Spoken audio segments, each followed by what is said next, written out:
Kalau belum subscribe juga segera ya, supaya kita bisa terus mengikuti channel ini dan sehingga channel ini bisa jadi berkat dalam hidupmu. Api secara supranatural. He is going to baptize you in the Holy Spirit. Saya dibaptis tahun 92. Tapi saya menerima baptisan Roh Kudus itu sungguhan saya tahu. Saya berbahasa lidah dan gak pernah bisa berhenti lagi. Maksudnya saya tidak pernah lagi tidak memiliki karunia tersebut dari tahun 95. Tahun-tahun itu. Bapak Ibu Saudara, hari ini yang belum terima bahasa roh, kita berdoa ya. Gunanya apa sih bahasa roh? Apa tuh bahasa roh? Bahasa roh itu yang ngerti Bapak, bukan kita. Bahasa roh itu bahasa doa. Misalnya kalau anak Anda 1 minggu bergaul dengan cousinnya atau sepupunya, sekolah di Singapura, pulang-pulang Inggrisnya Singlish, anak Anda pun tertular. Orang yang bergaul dengan Roh Kudus kepenuhan, bahasamunya pun tertular, bahasa doa. Bahasa roh adalah sebuah bahasa rahasia sorga untuk kita berdoa bagi orang yang tidak kita kenal, misionaris-misionaris seluruh dunia, dan berdoa juga untuk orang-orang yang kita tahu. Tapi kita nggak perlu tahu seluk-beluk masalahnya. Misalnya anak-anak mau doakan orang tuanya, nggak tahu semua masalah mereka. Bahasa roh itu bahasa syafaat. Tetapi bahasa roh bukan hanya untuk berdoa. Orang yang kepenuhan baptisan Roh Kudus itu, orang itu dibaptiskan dengan api. Mereka tiba-tiba jadi berani. Dulu saya orangnya pemalu. Setelah tahun 95 itu saya jadi berani beritakan Injil seperti ini. Kalau dulu saya berdiri di depan Anda gini, mungkin saya pingsan, saya mati langsung masuk ke surga. Tetapi hari ini Tuhan mengubah sifat dasar saya menjadi seorang saksi yang berani. It's the Holy Spirit, not me. Caranya minta gampang. Saya nggak bisa ajari bahasa roh, nggak ada les-lesan. Bahasa lidah itu cuma satu cara. Dengan meminta. Katakan meminta. Yesus berkata, barang siapa meminta akan diberikan, barang siapa mencari dia akan menemukan, barang siapa mengetok pintu akan dibukakan. Cara satu-satunya adalah meminta. Suatu hari Yesus berdiri juga, dan berdiri pada waktu di akhir sebuah acara, sebuah perayaan. Yesus berkata, barang siapa haus dan barang siapa percaya akan kitab suci, bahwa kitab suci itu benar dan relevan buat dia, bahwa janji Allah masih berlaku. Dari dalam dirinya akan mengalir aliran sungai Roh Kudus kekal sampai selama-lamanya. Yang dimaksudkan adalah Roh Kudus. Dari dalam dirinya akan mengalir aliran-aliran kehidupan. Yang dimaksudkan adalah Roh Kudus. Waktu itu Roh Kudus belum dicurahkan. Karena Yesus belum ditinggikan. Setelah Yesus dibangkitkan, naik ke sorga. Pentakosta 10 hari kemudian, Roh Kudus dicurahkan. Mereka berani dari seorang pecundang yang menyangkali Yesus 3 kali. Sebelum ayam berkokok 2 kali, menjadi seorang yang berdiri 3.000 bertobat dalam satu khotbahnya. Dari orang yang tidak tahu apa-apa, penganiaya jemaat, Paulus berkata, aku berbahasa roh lebih daripada kamu semua. Aku berdoa untuk gereja-gereja, aku berdoa juga untuk orang-orang yang Tuhan percayakan kepada aku. Saya mau berdoa, bahasa roh tidak bisa kita ajarkan, tapi kita bisa tularkan. Waktu nanti kita berdoa, saya minta Anda cukup haus, cukup percaya aja. Ikuti saya kalimat demi kalimat, karena Alkitab berkata, barang siapa percaya dengan hatinya dan mengaku dengan mulutnya, dia bisa menerima janji Allah. Setelah saya berkata amin nanti, Bapak Ibu semua yang sudah berbahasa roh, mari kita berbahasa roh sama-sama ya. Saya percaya tiba-tiba lidah-lidah api yang sudah ada di kepala kita sekalipun gak kelihatan itu akan tertular ke semua teman-teman kita yang belum menerima bahasa lidah.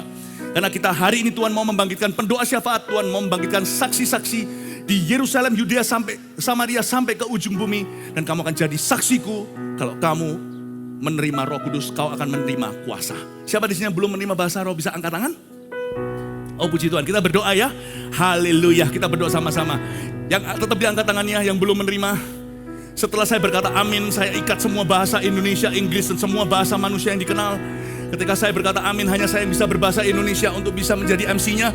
Tapi setelah saya berkata amin, kita semua akan berbahasa roh bersama-sama. Dan tertularlah orang-orang yang angkat tangannya akan mulai berbahasa roh untuk pertama kalinya. Katakan Tuhan Yesus, aku haus, aku percaya bahwa firman-Mu benar. Baptiskan aku dengan Roh Kudus-Mu, dengan tanda berbahasa lidah. Aku percaya, aku haus ya Tuhan. Aku ingin jadi saksi-Mu yang berani. Dan aku ingin bisa berdoa syafaat sesuai kehendak Allah. Dalam nama Yesus, aku terima dengan iman. Dalam nama Yesus aku terima dengan iman. Siap ya, kalau mulutmu bergetar, biarkan saja. Serahkan pada Roh Kudus yang pegang kendali. Dalam nama Yesus katakan, amin.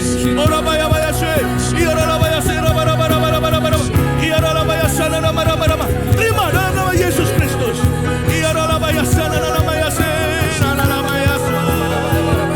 Haleluya. Receive the Holy Spirit. Receive the gift of Pentecost. Receive the gift of Pentecost. Dear Jesus, only you can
Semua tangan diturunkan. Yang barusan menerima bahasa roh untuk pertama kalinya, dalam hitungan ketiga diangkat kedua tangannya, jangan diturunkan. 1, 2, 3, angkat. Haleluya, look at that. Roh Kudus dicurahkan, praise the Lord.